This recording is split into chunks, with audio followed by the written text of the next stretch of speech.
3장 1절부터 마지막까지 말씀입니다. 함께 자주셔서 같이 합독하도록 하겠습니다. 같이 읽습니다. 그런즉 유대인의 나음이 무엇이며 할례의 유혹이 무엇이냐?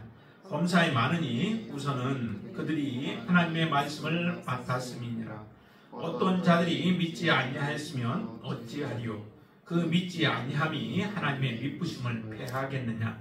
그럴 수 없느니라. 사람은 다 거짓되되 오직 하나님은 참되시다 할지어다. 기록된 바 주께서 주의 말씀에 의롭다함을 얻으시고 판단받으실 때에 이기려 하심이라 함과 같으니라. 그러나 우리 불의가 하나님의 의를 드러나게 하면 무슨 말하리요? 내가 사람의 말로 말하는 대로 말하노니 진노를 내리시는 하나님이 불의하시냐? 결코 그렇지 아니하시니라. 만일 그러하면 하나님께서 어찌 세상을 심판하시리요? 그러나 나의 거짓말로 하나님의 참되심이 더 풍성하여 그의 영광이 되었다면 어찌 내가 죄인처럼 심판을 받으리요? 또는 그러면 선을 이루기 위하여 악을 행하자 하지 않겠느냐? 어떤 이들이 이렇게 비방하여 우리가 이런 말을 한다고 하니 그들은 정죄받는 것이 마땅하니라. 그러면 어떠하냐? 우리는 나으냐? 결코 아니라. 유대인이나 헬라인이나 다 죄 아래에 있다고 우리가 이미 선언하였느니라. 기록된 바 의인은 없나니 하나님 하나도 없으며 깨닫는 자도 없고 하나님을 찾는 자도 없고 다 치우쳐 함께 무익하게 되고 선을 행하는 자는 없나니 하나도 없도다.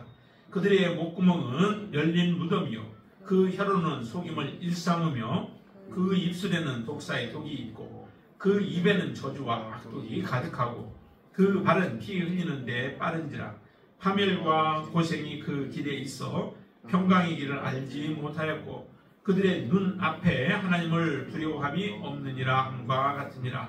우리가 알거니와 무릇 율법이 말하는 바는 율법 아래에 있는 자들에게 말하는 것이니 이는 모든 입을 막고 온 세상으로 하나님의 심판 아래에 있게 하려 함이라. 그러므로 율법의 행위로 그의 앞에 의롭다 하심을 얻을 육체가 없나니 율법으로는 죄를 깨달음이니라. 이제는 율법 외에 하나님의 한 의가 나타났으니 율법과 선지자들에게 증거를 받은 것이라. 곧 예수 그리스도를 믿음으로 말미암아 모든 믿는 자에게 미치는 하나님의 은이 차별이 없느니라. 모든 사람이 죄를 범하였음에 하나님의 영광이 이르지 못하더니 그리스도 예수 안에 있는 속량으로 말미암아 하나님의 은혜로 값없이 의롭다 하심을 얻은 자 되었느니라. 이 예수를 하나님이 그의 피로써 믿음으로 말미암는 화목제물로 세우셨으니 이는 하나님께서 길이 참으시는 중에 전에 지은 죄를 간과하심으로 자기의 의로우심을 나타내려 하심이니 곧 이때에 자기의 의로우심을 나타내사 자기도 의로우시며 또한 예수 믿는 자를 의롭다 하려 하심이라. 그런즉 자랑할 때가 어디냐? 있을 수가 없느니라. 무슨 법으로냐? 행위로냐? 아니라 오직 믿음의 법으로니라.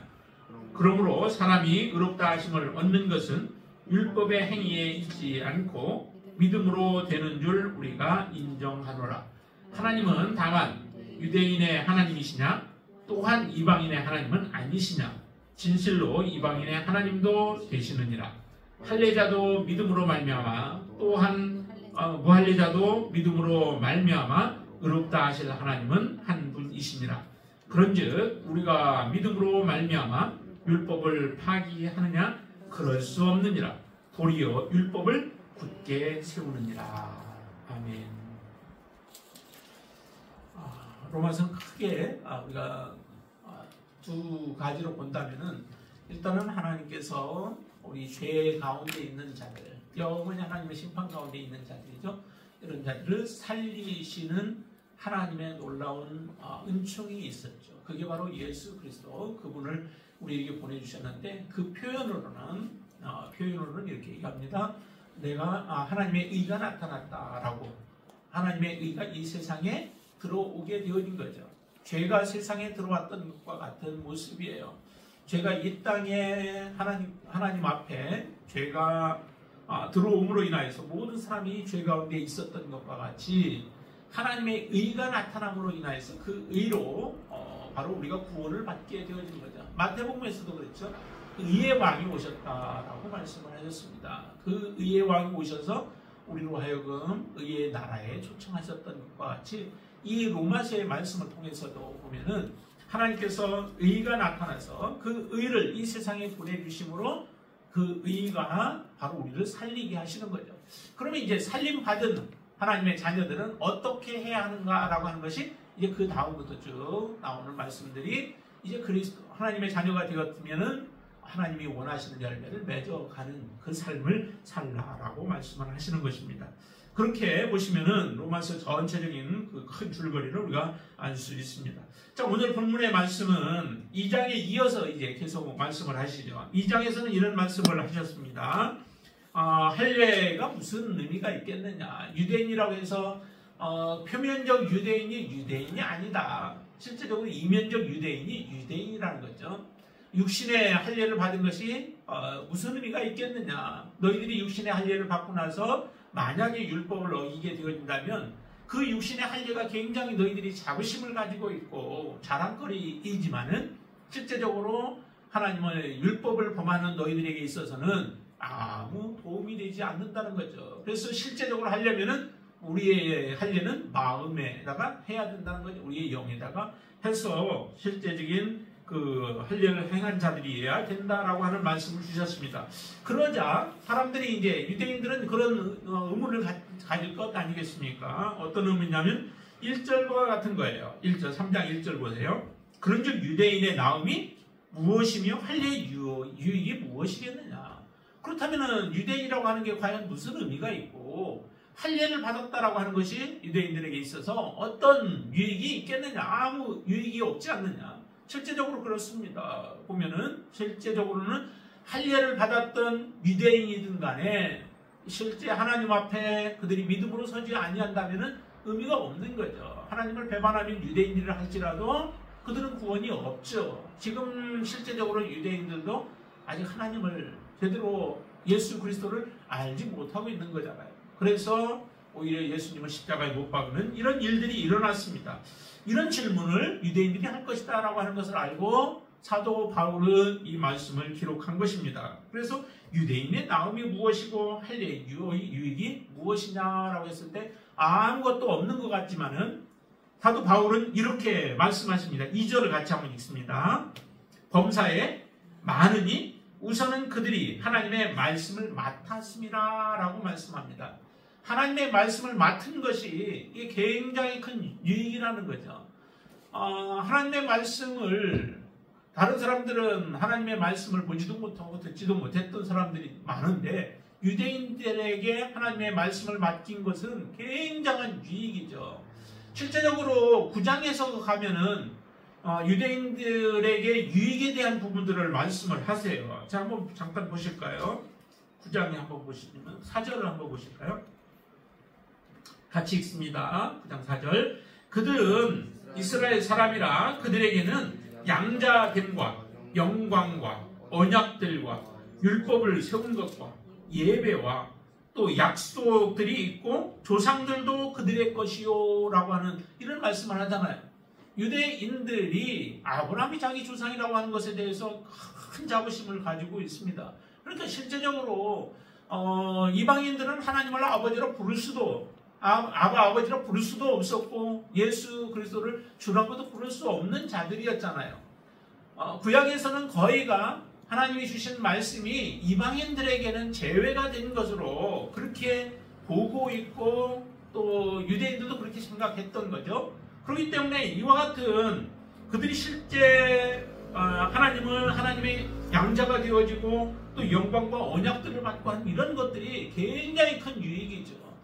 이런 큰 축복을 받았는데도 실제적으로는 이스라엘 백성들이 바로 하나님이 주신 이런 큰 은혜를 제대로 깨닫지 못하고 하나님 앞에 제 삶을 제대로 된 삶을 살아가지 못했던 거예요. 이 말씀을 맡았다라고 하는 것에 하나님의 말씀을 맡은 유대인들, 이스라엘 백성들은 어떤 삶을 그러면 살았어야 할 것인가? 실제적으로 이스라엘을 통하여서 하나님을 드러내기를 원하셨던 거죠. 근데 하나님의 무엇을 드러내기를 많이 원하셨을까? 이스라엘 자체가 하나님 앞에 영광을 돌리고 찬양을 돌려야 되는데 실제적으로 오늘 본문의 말씀을 보면은 이스라엘 백성들은 하나님의 신실하심을 드러내야 하는 그런 사명 또 그런 과업이 사실 이스라엘 백성들에게 주어졌던 거죠. 이스라엘을 보면은 하나님이 어떤 분이신가라고 하는 것을 드러내는 삶을 이스라엘이 드러내기를 원했던 거예요. 그러면은 실제적으로 이스라엘 백성들은 그런데 어떻게 살았느냐면 보면은 이스라엘은 그렇게 살지 않았죠. 그들이 생각했던 것들은 하나님 앞에서 자기들에게 주어진 것에 대한 자만과 교만으로 가득했어요. 그래서 우리는 선민이다. 하나님이 특별히 택한 민족이다라고 하는 그런 자부심만 가지고 있었던 거죠. 하나님이 이스라엘을 택했을 때 자격이 있어서 택했나요? 자격이 없었죠. 정말 아브라함을 선택할 때에 아브라함이 무슨 힘이 있고 능력이 있었어요? 단지 하나님께서 그냥 부르셔서 아브라함을 통하여서 하나님의 뜻을 이루기 위하여서 부르셨고 그 부름에 아브라함이 응답했던 거예요. 그렇게 해서 아브라함을 택한 것이지 이스라엘에 특별히 무슨 능력이 있어서 또 택할 만한 이유가 있어서 택한 것이 아니었던 거죠. 그러면 하나님이 왜 우리를 택하셨는가라고 하는 것에 대한 질문을 하고 그 질문 앞에서 이제 그러면은 하나님이 우리의 하나님이 되고 우리는 하나님의 백성으로서 어떻게 살아야 하는가라고 하는 것을 제대로 깨닫고 살아가야만 합니다. 근데 그렇게 살지는 않았던 거죠. 그래서 이스라엘 백성들이 하나님의 뜻을 따르지 못하고 살아갔던 모습들을 우리에게 보여주는데 특별히 그러면 이스라엘 백성들이 어떻게 살아가야 하는가? 율법 오늘 보는 본문에 보면은 율법의 그 기능들에 대해서 말씀해요. 자, 20절 한번 보실까요? 20절 보시면은 그러므로 율법의 행위로 그의 앞에 의롭다 하심을 얻을 육체가 없나니 율법은 죄를 깨달음이니라 라고 말씀해요. 하나님이 이스라엘 백성들에게 율법을 주셨죠. 유대인들에게 율법을 주셨죠. 하나님은 두 가지 법을 주셨다라고 우리는 말할 수 있습니다. 하나는 율법을 주셨고 또 하나는 믿음의 법을 주신 거죠. 율법은 뭐예요? 율법의 기능은 죄를 깨닫게 하는 거죠. 그래서 죄를 깨닫게 하여서 우리가 죄인이구나. 우리는 하나님의 심판 가운데 놓여있는 자들이구나. 우리가 이 심판 가운데 놓여있는 우리들이 어떻게 해야 하는가? 하나님 앞에 우리의 죄들을 가지고 나아가서 하나님의 자비와 긍휼을 구하는 것밖에 없죠. 율법을 주신 것은 율법을 통하여서 우리가 율법을 온전히 행함으로 의인이 되어지는 것을 하나님이 요구하시는 것이 아니라 사실은 율법을 통하여서 우리가 어떤 존재인가, 하나님은 어떤 분이시고 우리는 어떤 존재인가, 그로 인하여서 우리가 어떻게 해야 하는가라고 하는 것을 알게 하여 주시는 것이죠. 그래서 율법은 몽학선생이라고 말씀했어요. 율법을 통하여서 예수 그리스도께 메시아를 찾게 하고 그 메시아에게 나아갈 수 있도록 하는 역할이 바로 이 율법의 기능이죠. 그래서 이 율법을 통하여서 이스라엘 백성들은 정말 자기들이 얼마나 무능한 자들인지 어떻게 할 수 없는 자들, 해보려고 해도 하나님의 말씀을 온전히 이룰 수 없는 존재들임을 알고 그로 인하여서 우리는 하나님의 심판 가운데 놓여있음을 알면서 하나님 앞에 엎드려 하나님의 도우심을 구하고 하나님의 은혜를 구하는 삶을 살아가는 것, 그게 바로 이스라엘 백성들이 해야 할 모습이에요. 그런데 아무리 힘도 없는 이스라엘 백성들이 하나님을 의지하여 믿음으로 살아가니 하나님께서 그들을 돌보시는구나, 하나님이 함께하는구나 라고 하는 것들을 보면서 세계 만방의 많은 사람들이 그것을 깨닫도록 하는 것, 이게 바로 이스라엘 백성들이 해야 할 일들이었던 거죠. 그런데 이스라엘 백성들은 그런 삶을 살아가지 못하였습니다. 반면에 하나님께서 준 믿음의 법은 바로 하나님께 예수께로 오는 사람들, 그 사람들을 통하여서 하나님이 구원하시는 놀라운 은총을 베푸는 거죠. 율법이 이스라엘 백성들에게 주어진 것이라고 한다면 이 믿음의 법은 유대인들과 이스라엘 백성들과 이방인들에게 동시에 같이 주어진 법이 바로 이 믿음의 법인 거예요. 자, 그래서 이스라엘 백성들이 바로 이처럼 말씀을 맡아서 그 말씀을 통하여 하나님이 어떤 분이신가, 신실하신 분이심을 드러내야 하는데 드러내지 못한 것, 이런 부분들을 지금 말씀하는 거예요. 그랬더니 이스라엘 백성들이 이렇게 질문을 할 것이라는 거죠. 자기들이 이스라엘이 구약에서 보면 이스라엘이 실패했던 거죠. 그 실패한 이스라엘을 하나님 완전히 버리시지는 않았습니다. 버리지 않고 이제 로마서 9장에 가면은 다시 이제 그들을 구원할 그런 기회를 하나님께서 주시게 되어지죠. 그래서 돌아오는 이스라엘을 보게 되어지는데, 이스라엘은 이처럼 하나님의 말씀대로 살지 못하고 실패한 삶을 생각하면서 이렇게 말할 것이다 라고 하는 거죠. 자, 5절 말씀 보시면, 그러나 우리 불의가 하나님의 의를 드러나게 하면 무슨 말 하리요? 이스라엘 백성들이 실패함으로 인하여서 하나님의 의가 드러나지 않았느냐라고 하는 거죠. 그렇죠. 하나님의 의는 불의에 대해서, 죄에 대해서 심판하시는 그러한 분이 하나님이심을 보여주는 거죠. 그게 바로 하나님의 의가 드러나는 거예요. 반드시 죄는 하나님이 심판하신다. 그래서 죄가 없으면 하나님의 의도 사실은 드러나지 않아요. 죄가 있어야 그곳에 하나님의 공정한 심판을 보게 되어지죠. 그렇기 때문에 실은 이스라엘 백성들이 하나님의 의를 드러냈다라고 얘기를 해요. 드러낸 건 맞죠. 그렇지만은 드러냈음으로 인하여서 이스라엘에게 죄가 없느냐? 아니죠. 이스라엘에게 죄는 그대로 있는 거죠. 그 유다의 경우를 한번 보면은 유다가 예수님을 팔므로 인하여서 어떤 결과가 와요? 하나님의 뜻이, 하나님의 구속 사역이 그대로 성취가 되어지죠.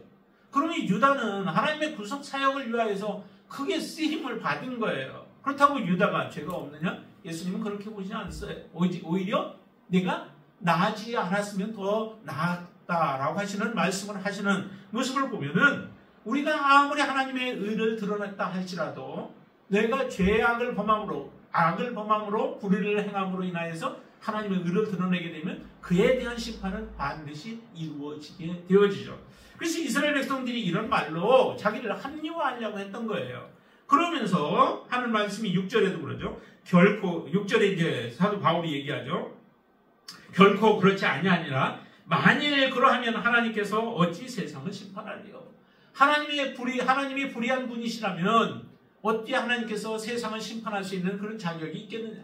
하나님은 불의한 분이 아니다. 너희들의 죄에 대해서 하나님이 잘못된 부분에 대해서 심판하셔도 하나님은 의로우신 분이시고 그 의로우신 분이 바로 세상을 심판하시게 되어진다.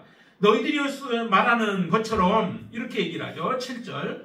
그러나 나의 거짓말로 하나님의 참되심이 더 풍성하여 그의 영광이 되었다면 어찌 내가 죄인처럼 심판을 받겠느냐라고 하는 자기 자신들을 합리화하려고 하는 이런 말들을 할 때에 사도 바울은 그게 아니다라고 하는 것을 단호하게 말씀하시죠. 그런 죄에 대해서는 하나님이 반드시 심판하여서 8절 후반절에 보면은 그들은 정죄받는 것이 마땅하니라라고 말씀을 하세요. 그렇죠. 하나님 앞에 우리가 죄를 범하게 되어지면 그것은 반드시 하나님의 심판이 임하게 될 것이다. 그래서 유대인들에 대해서 지금 책망하는 부분을 들으면서 그러면 이방인들은 이렇게 얘기할 거 아니에요. 그럼 우리는 그래도 좀 괜찮지 않느냐?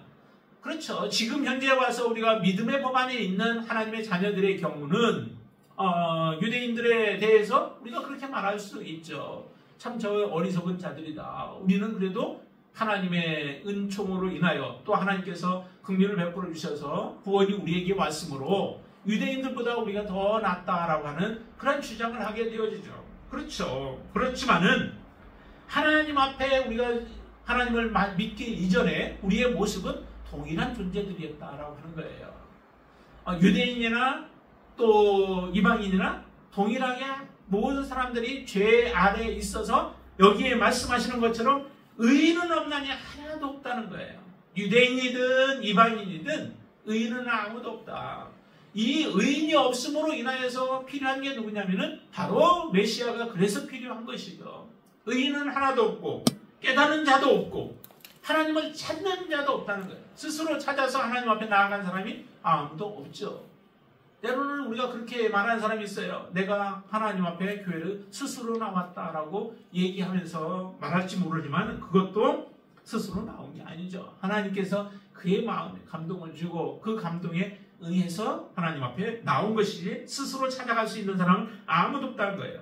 다 모든 사람이 치우쳐서 함께 무익하게 되어서 하나님 앞에 선을 행하는 자는 아무도 없는 존재가 바로 이 세상의 모습이었다. 주님이 이 땅에 오시기 전에, 메시아로 이 땅에 오시기 전에 우리의 모습이 그와 같은 존재들이었다라고 하는 거죠. 얼마나 참 이 세상의 모습이 처참한 모습이에요. 모두가 다 하나님의 심판 가운데 놓인 그런 자들이었던 거죠. 이런 모습을 하고 있으면서도 사람들은 예수님의 필요성에 대해서 느끼지를 못한 거예요. 이런 상태에 있으면은 우리 자신을 봐야 되잖아요. 율법이 그래서 율법이 옴으로 이 세상의 옴으로 인하여서 우리는 실제적으로 율법을 주신 이유는 우리의 죄가 어떤지를 깨닫게 하기 위해서 율법을 주신 것이죠. 하나님이 율법을 죄가 우리에게 없었다면 율법을 주시지 않았을 거예요. 그렇죠. 우리가 의인이었다면 우리가 죄를 짓지 아니하는 자들이었으면 율법 자체가 사실은 필요가 없었죠.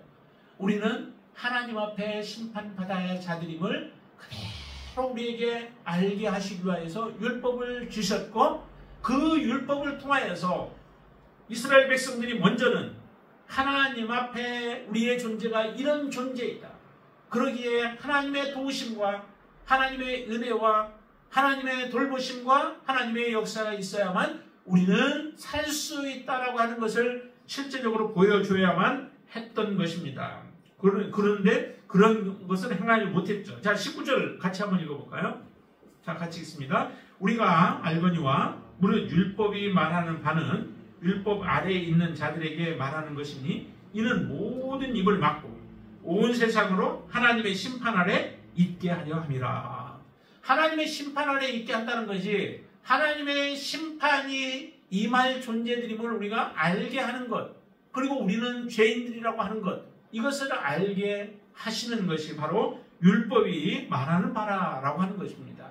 이렇게 율법에서 우리의 죄를 지적하고 우리가 죄인임을 그대로 폭로하는 이 율법을 통하여서 우리가 구하는 바가 무엇일까요? 우리는 그러면 정말 그 사도 바울이 7장에서 고백했던 것처럼 오라 나는 곤고한 자로다 라고 하는 고백이 나올 수밖에 없는 거죠.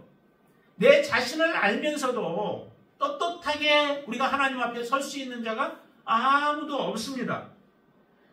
그 18절 보시면은 그들 눈앞에 하나님을 두려워함이 없다라고 이렇게 표현하고 있죠.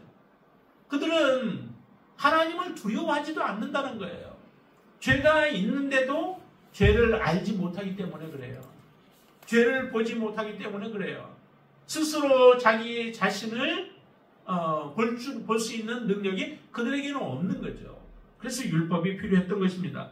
이 율법을 통하여서 이제 깨달은 자들은 하나님 앞에 우리의 메시아 그분을 사모하게 되어지고 예수 그리스도 앞에 우리는 나올 수밖에 없습니다.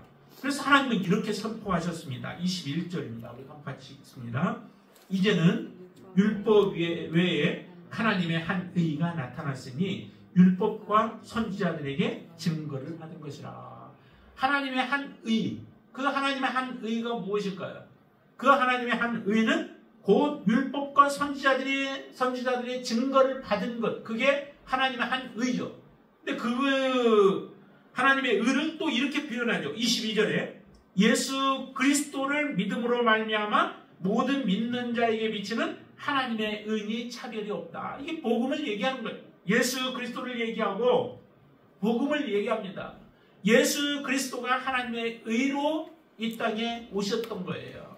죽을 자들을 살리기 위하여 산 영이 되어져서 그분은 이 땅에 모든 사람을 의롭게 하기 위하여 이 땅에 오셔서 죽을 자들을 살리시는 놀라운 하나님의 은총을 우리에게 베풀어 주시는 거죠. 근데 그 은은 차별이 없대요. 모든 사람들에게 다 열려져 있죠. 예수 그리스도 복음은 열려져 있습니다.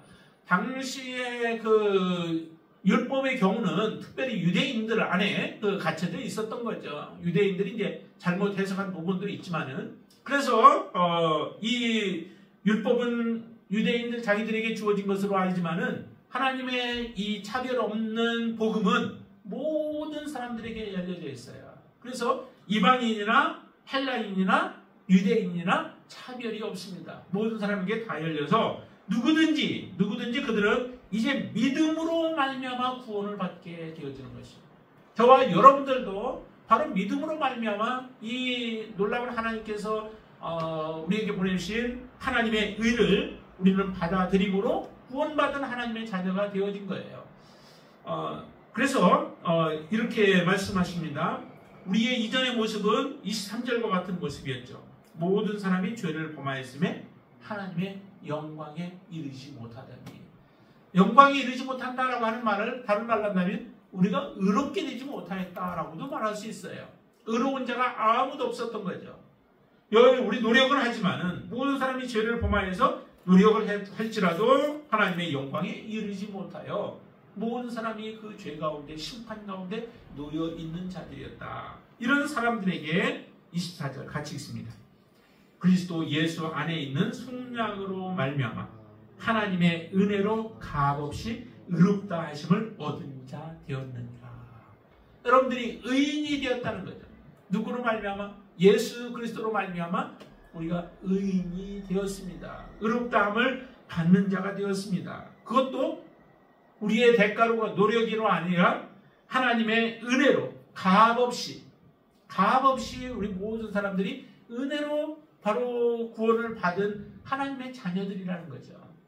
여러분들이 하나님의 자녀가 정말 되었다면 이제 예수 그리스도 앞에 우리가 어떻게 살아가야 할 것인가 라고 하는 것을 분명하게 우리에게 보여주시죠. 정말로 이제 우리는 오직 믿음으로 말미암아 구원을 얻은 것이고 나의 노력이 아무것도 없기에 자랑할 것도 없습니다. 그렇게 말씀하시죠. 거기에 보면은 자 27절과 28절 한번 읽을까요? 그런즉 자랑할 때가 어디냐?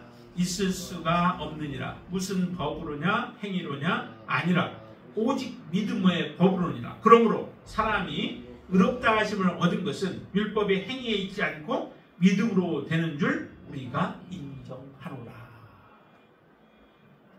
우리의 노력으로 얻을 수 없는 것, 우리의 힘써서 얻을 수 없는 것, 그 귀하고 값진 것을 우리는 한순간에 예수 그리스도로 말미암아 얻게 되어진 거예요. 이 은혜를 우리는 너무 귀한 것으로 여기고 살아가야만 합니다. 그런데 참 사람들의 모습을 보면요, 하나님의 이 은혜가 그렇게 값지게 보이지 않는 것 같아요. 하나님의 은혜에 대해서 우리의 마음이 귀한 것으로 생각지 않는다는 거죠. 그냥 별것도 아닌 것, 아니면 때로는 귀찮아하는 것처럼 보여지기도 해요. 정말 하나님 앞에 하나님이 이 귀한 것을 우리에게 주셨고 그것을 내가 얻었다면은 우리는 삶의 자세가 바뀌어지고 사고가 바뀌고 생각이 바뀌고 태도가 바뀌어져야만 하죠. 그게 당연한 모습 아니겠어요? 그런데도 우리는 구원받았다라고 하면서도 우리의 행동은 변화되어지지 아니한 것을 너무도 많이 본다는 거예요.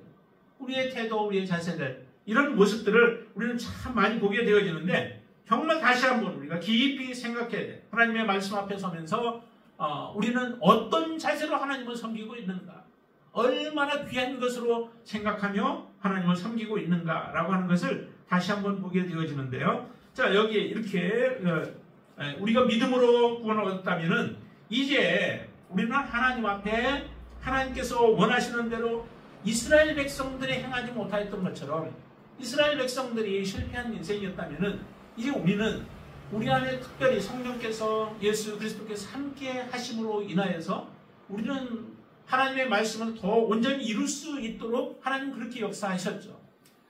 실제 이스라엘 백성들이 이룰 수 없기 때문에 하나님께서는 성령을 우리에게 주셔서 우리로 하여금 하나님의 말씀을 이제 온전히 이룬 자의 삶을 살아가도록 하나님 그렇게 행하셨습니다.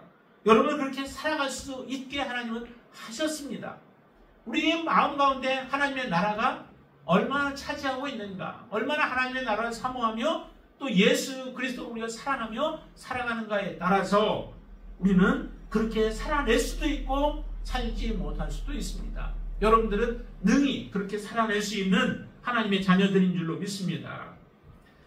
율법으로 우리의 죄를 깨닫게 했고 또 그 깨닫고 있는 우리들에게 예수 그리스도를 보내주셔서 진정한 하나님의 자녀로 이제 이 땅에서 살아갈 수 있는 능력을 주셨습니다.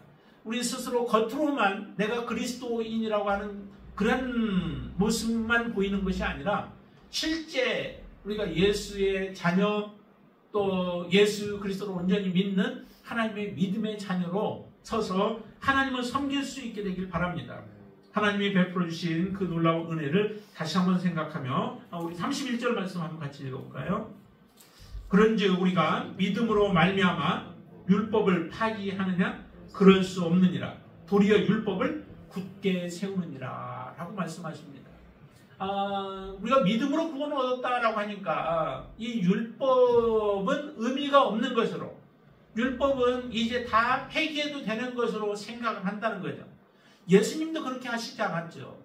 예수님은 하나님이시고 모든 것을 이룰 수 있는 분이셨지만은 예수님은 말씀하시기를 나는 율법을 온전케 완전하게 하기 위해서 오셨다라고 말씀하셨습니다. 겉모습으로는 예수님이 율법을 파기하는 사람처럼 보였어요.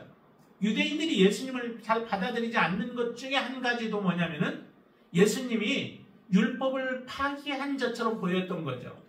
안식일을 범하는 일들, 이런 모습들, 그리고 자기들이 생각했던 것과 다른 아주 획기적인 하나님의 말씀, 율법 안에 있는 그런 이상과 또 정신들을 예수님께서 말씀하심으로 인하여 실제적으로 율법을 파기하는 것처럼 보였습니다.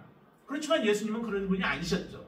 성전을 파기하는 것처럼 보였고, 그렇지만 예수님은 그러지 않으셨죠. 온전한 성전을 이루시는 삶을 사셨습니다. 이처럼 예수님의 삶이 율법을 완전하게 하는 것처럼 지금 우리가 믿음으로 구원을 얻는다라고 하는 이런 말들을 행할 때에도 사람들은 그렇게 율법을 이제 아무렇지도 않은 것처럼 이제 쓸모없는 것처럼 보여지지만은 그러나 그렇지 않죠. 율법은 온전히 이룰 수 없었던 것들을 이제 예수 그리스도께서 오셔서 우리에게 정말 하나님의 의를 이 땅에 보내심으로 인하여 율법이 요구했던 것들을 온전하게 이룰 수 있는 삶을 우리로 하여금 살게 하시는 거예요. 율법을 완성하게 하시는 거죠. 저와 여러분들이 바로 이런 율법을 온전하게 이룰 수 있는 삶을 살아갈 수 있습니다. 우리는 약해서 못합니다. 나는 할 수 없습니다. 라고 하는 말들을 우리가 하지 말고 이제 예수 그리스도 안에서 능력 주시는 자 안에서 나도 할 수 있다라고 하는 분명한 확신과 믿음을 가지고 하나님 앞에 나아갈 수 있게 되길 바랍니다. 그래서 하나님의 뜻을 온전히 이루고 하나님이 원하시는 아름다운 열매, 우리 안에 사랑을 심으셨으면 그 사랑이 이제 여러분들 안에서 나타날 수 있게 되길 바랍니다. 열매를 맺어서 하나님 앞에 드림으로 하나님의 영광을 드리고 또 온전한 의가 하나님 앞에 나타날 수 있는 삶이 되기를 주님의 이름으로 축원을 드립니다. 기도하겠습니다. 하나님, 우리의 삶을 다시 한번 봅니다. 정말로 하나님 어떤 방법으로도 우리는 해결할 수 없는 그러한 어쩔 수 없는 자들이었습니다. 이런 우리들을 사랑하셔서 하나님은 자기 아들 독생자를 이 땅에 보내셨고 그 예수 그리스도로 말미암아 그 의가 나타남으로 말미암아 죽을 자들이 살아났습니다. 부활하였습니다. 이제 죄에 대해서는 우리도 완전히 죽게 하시고 예수 그리스도와 함께 의에 대해서 살고 하나님이 원하시는 바 온전함을 이루어갈 수 있도록 역사하여 주시옵소서. 그러나 그것도 내가 하는 것이 아니라 내 안에 역사하시는 성령님, 내 안에서 함께 하시는 하나님으로 말미암아 온전히 이루어가는 모습을 보며 다른 사람들도 주께로 돌아오는 역사가 일어나게 하여 주시옵소서.